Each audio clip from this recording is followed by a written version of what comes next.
তো সবার এত উত্তেজনা এত ভালোবাসা দেখে আমার কাছে খুব ভালো লাগে। কিন্তু এটা আমার প্রথম কাজ, ওই জায়গা থেকে বলবো হচ্ছে দরদের পুরো টিমটার সাপোর্টের কারণেই হচ্ছে আমি আমার কাজটা সুন্দরভাবে করতে পেরেছি, হোপফুলি প্রথম কাজ হিসেবে।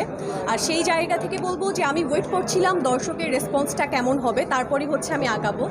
তো এই জায়গা থেকে এই জন্যই হচ্ছে প্রত্যেকটা শোতে হচ্ছে দর্শকের রেসপন্সটা দেখা, যে আমার ক্যারেক্টারটা নিয়ে তারা মানে কি রেসপন্স করছে। সবাই অনেক বেশি অ্যাপ্রিসিয়েট করছে, সবাই অনেক ভালোবাসা দিচ্ছে। এটার জন্য সবাইকে অনেক অনেক বেশি ধন্যবাদ, যে আপনাদের এই ভালোবাসার কারণে আমি যাতে সামনে আরও ভালো ভালো কাজ নিয়ে আসতে পারি।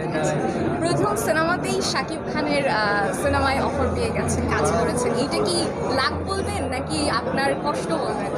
এটা অবশ্যই লাক বলবো, অবশ্যই লাক বলবো। এটা আমার গুড লাক ছিল, যেহেতু আমি আমার প্রথম সিনেমাটাই হচ্ছে মেগা স্টারের সিনেমাতে কাজ করতে পেরেছি, একটা প্যান ইন্ডিয়ান মুভিতে কাজ করতে পেরেছি, এত বড় একটা টিমের সাথে, দরদ টিমের সাথে কাজ করতে পেরেছি, মামুন ভাইয়ের সাথে কাজ করতে পেরেছি। ওই জায়গা থেকে আমি অনেক বেশি লাগে।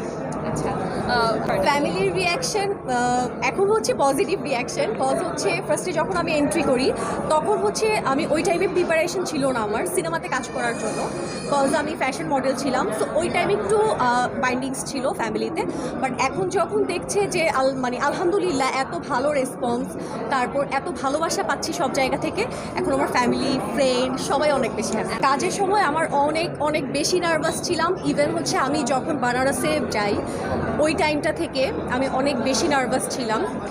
এক তো হচ্ছে আমার শাকিব ভাইয়ের মুভি, তার মধ্যে হচ্ছে প্যান ইন্ডিয়ান মুভি, আমার যে কোয়ার্টিস্টগুলো সবাই হচ্ছে বলিউডের, সবার ল্যাঙ্গুয়েজ হচ্ছে হিন্দি। সো ওভারঅল সব কিছু মিলে আমি অনেক বেশি নার্ভাস ছিলাম। বাট শাকিব ভাই এত বেশি ফ্রেন্ডলি ছিল, এত বেশি কোঅপারেটিভ ছিল, যে তার কারণে না সেটা আর আমার সেই নার্ভাসনেসটা থাকে না। নেক্সট কার সাথে কাজ করতে ইচ্ছা আছে? আসলে ওরকম আমার সিলেক্টিভ কেউ নাই যে আমি ওর সাথেই কাজ করব বা এই গল্পেই কাজ করব। কাজ তো অবশ্য কাজই, যেটার সাথে হচ্ছে আমাকে মানাবে আমি তার সাথেই কাজ করব।